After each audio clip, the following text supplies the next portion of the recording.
Hi YouTube, my name is Jack, and today we're going to talk about divination. I've probably said this before on this channel, but fundamentally I think that divination is a two-step process. Divination is a process of generating a set of symbols and then interpreting those symbols to answer a question. And any form of divination is going to fall under that category. Like that's the process. But systems of divination range from the very complicated and very elaborate to the very simple. And in particular, I think there's a real wide spectrum on how rigid the process of generating and interpreting the symbols is. So there are some divinatory systems, I think I Ching is kind of the paradigm case of this, that are very rigid. They're very procedural. There is a specific way that you generate the symbols, and there's a specific thing that the symbols mean, so that you like go look it up in a book, and there is the answer to your question, right? You generate your hexagram, you go, you read the passage in the I Ching and the Book of Changes, and that gives you the answer to your question. Whereas other forms of divination are much more freeform. They're much more loosey-goosey. If I Ching is at one end of the spectrum, I think scrying is at the ultimate other end of the spectrum, where scrying, very freeform, right? You are looking into a crystal or a mirror or whatever until you see something. No idea what you might see. It might be big, it might be small, it might take a long time, it might happen very quickly, and there's no real guideline for how to interpret what you see. And then there are various types of divination that happen in between, right? Tarot is kind of 50-50. Tarot can be very freeform, it can be very intuitive, but also there are kind of established schools that help you to understand what the cards mean, both individually and relative to each other. So whether you're reading with Rider-Waite symbolism, or whether you're reading more based on like numerology and elemental interpretations of the suits and so on, there are structures in place to assist with that process of generating and interpreting the symbols. Geomancy tends to be a little bit more on the procedural side. You also have things that tend to be a little bit more on the freeform side, but like everything in divination kind of falls into that world. And a thing I've been thinking about a lot lately is that I have a really strong inclination toward the more procedural types of divination. I don't read I Ching largely because I think that I Ching is just so embedded in a particular culture and history and cosmology that I'm not familiar with, and it just doesn't make sense to me to try to read I Ching out of that context. I know there are lots of other people who, aren't Taoists and don't speak Chinese who still read I Ching and have tremendous success with that, and that's wonderful for them. It's just like the way that my brain works, I can't use a system without feeling like I'm really fully immersing myself in the context of that system. But I really like the more procedural types of divination, right? When I first started reading tarot, the first thing I set out to do was memorize keywords for all 78 Rider-Waite-Smith cards. And then I learned structural meanings with the suits and with numerology and with planetary correspondences and zodiacal correspondences. And right, like, I liked tarot as a system. I liked the structure of it. And I still very much do. As a challenge to myself, I try to do scrying from time to time just to kind of push outside of my comfort zone, and I actually do really enjoy it when I do it. But the thing about the more free-form types of divination, in my experience, is it's very hard to get concrete answers out of them. I've complained about this to people before on the internet, so if you're one of the people that I've complained to, hi. But the thing with scrying in particular, right, I will get very vivid images, and they'll end up being accurate to whatever my situation is, but they're only accurate in hindsight. I find that the predictive power of scrying is very limited because I never know what things mean until after the thing that they've mean that the thing that they've mean. Ooh, I speak English. The thing that they meant has happened, right? It'll be like, okay, I'm seeing like a tree and a crab, and I don't really know what to do with that. And then 6 months down the line, I'll meet like a person named Willow whose sun sign is Cancer, and that person has the solution to my problem. And I'm like, okay, great. Like in hindsight, it's amazing. Like actually, fun. Like here's an actual concrete one. I had a scrying session a couple of years ago about a specific thing where I was like, I need someone to help me with this particular problem. It's something I can't solve on my own. And I saw a crown and I heard a voice that said, "Seek nobility." And I'm like, okay, that's useless to me. And sometime later, I met the person, sweetie, put that down. Excuse me just a moment.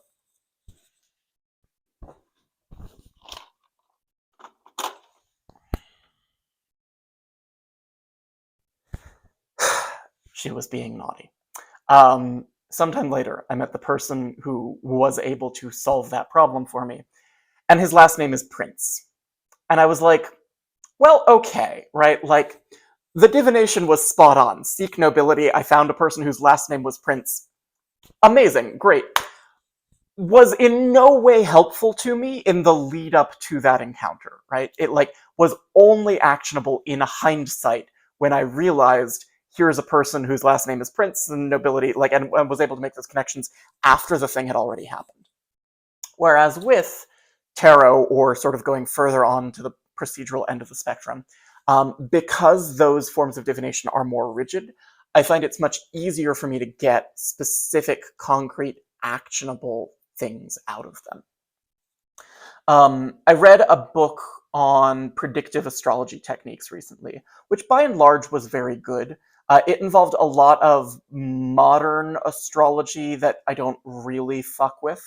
The author, she kept talking about something called Pluto, and I don't really know what that is, but I guess it's some kind of like mathematically calculated point or something. It might be one of the Arabic lots that I haven't heard of.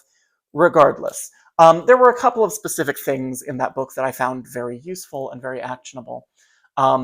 And those were things that tended to be a little bit more formulaic, that were like, okay, when you're looking at a transit, here's how you can think about framing like the natal placement of the transiting planet, and then the house in which the planet is transiting, and the type of aspect and so on, in order to get a specific concrete prediction out of it. And things like that, very useful for me, the way that my brain works.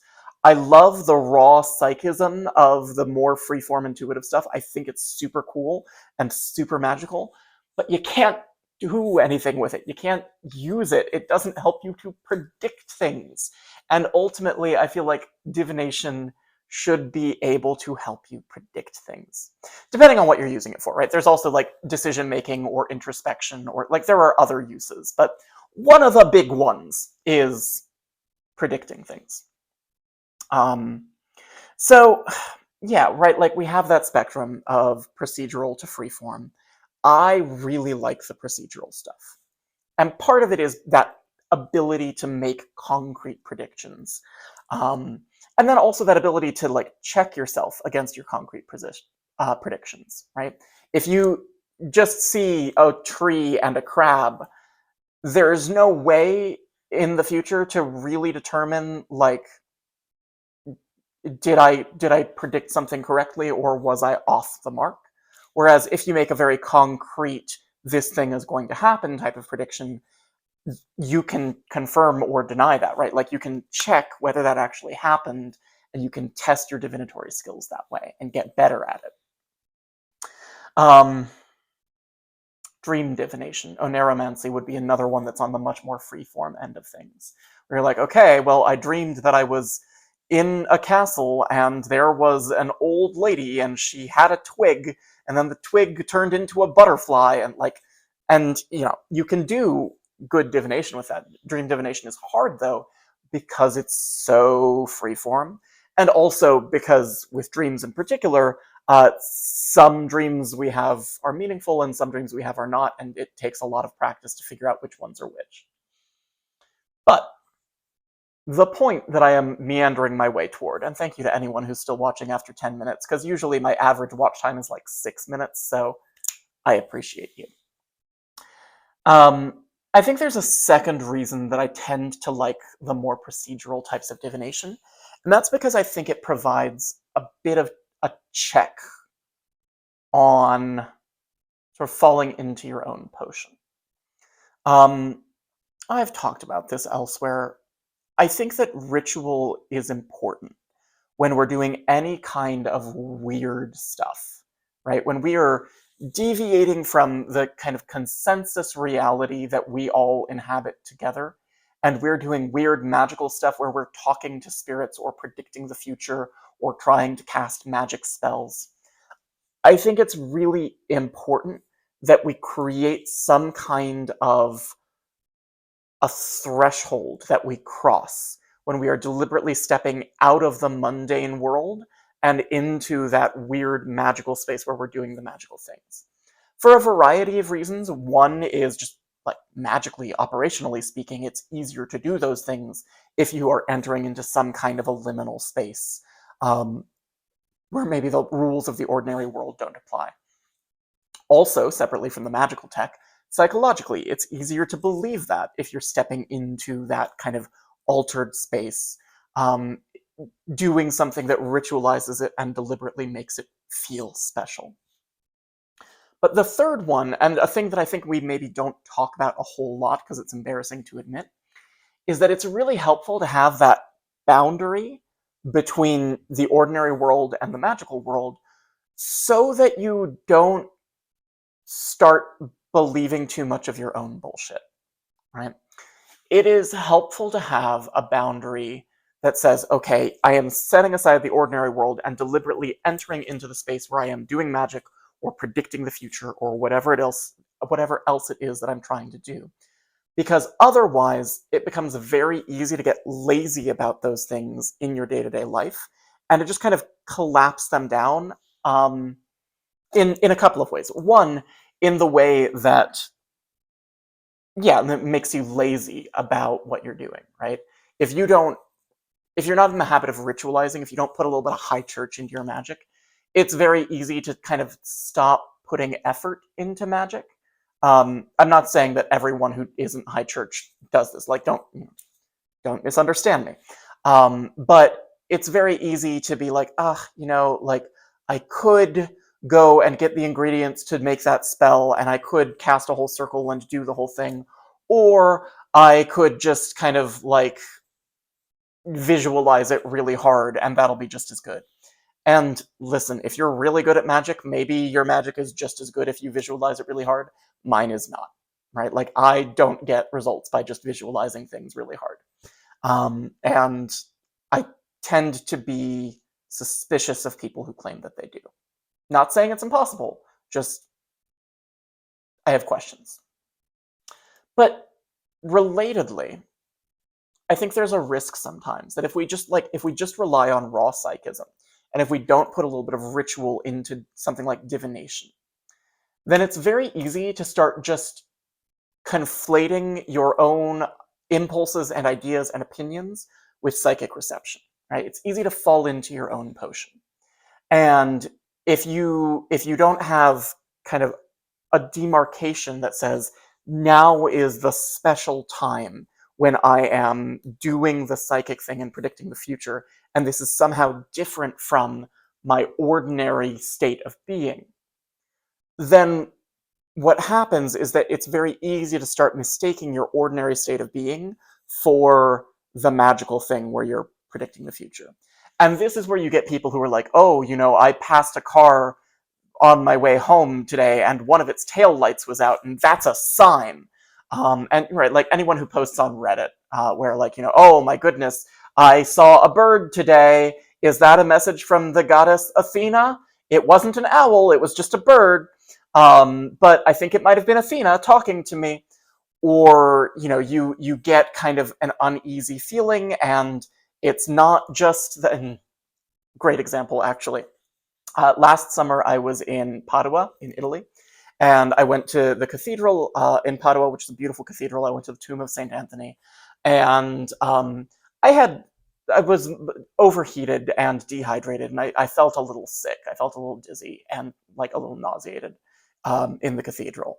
And I made a joke after the fact to several of my friends. I was like, ooh, super spooky. I was under psychic attack by the spirit of Saint Anthony of Padua, and it definitely wasn't just that I was overheated and dehydrated. But people do that shit, right? Like people make those kinds of connections all the time. And I think it's really important to have some kind of a check on yourself so that you don't start believing too much of your own bullshit and you don't become too credulous when looking for signs and wonders. And with divination, part of why I really like the procedural types of divination is because they provide that check, because they provide a real clear boundary around here is where you are receiving the special psychic message, and here is where you are just living ordinary life. And even something like scrying, right, at least has, like, you're looking into your speculum and doing the psychic activity. But I think it can be dangerous, not in the sense of like, oh, you're going to be possessed by a demon, but dangerous just in the sense of like you're gonna start becoming credulous and lazy about your thinking. You're going to lose some of your discernment if you don't have some kind of a boundary between the ordinary and the divinatory. And if you just try to like trust your intuition all the time, intuition is great. Intuition is a wonderful thing. But part of the reason that we use divinatory tools to complement intuition is so that we don't mistake our every passing thought for deep psychic insight. And I think that's really important, and I think it's not a thing that we talk about very much. I hate when people are like, oh, no one is talking about this, because inevitably there's someone talking about it. But like, I think a lot of discourse around divination focuses on other reasons that divinatory tools might be useful and kind of neglects that one, which I think is a big one, that, look, you need to have something that is external to yourself so that you don't just, so that you're not just navel gazing all the time. So, anyway, that's, I think, all that I have for today. Thank you for watching, especially after 17 minutes. Again, power to anyone who's still here, and I will talk to you sometime soon. Bye.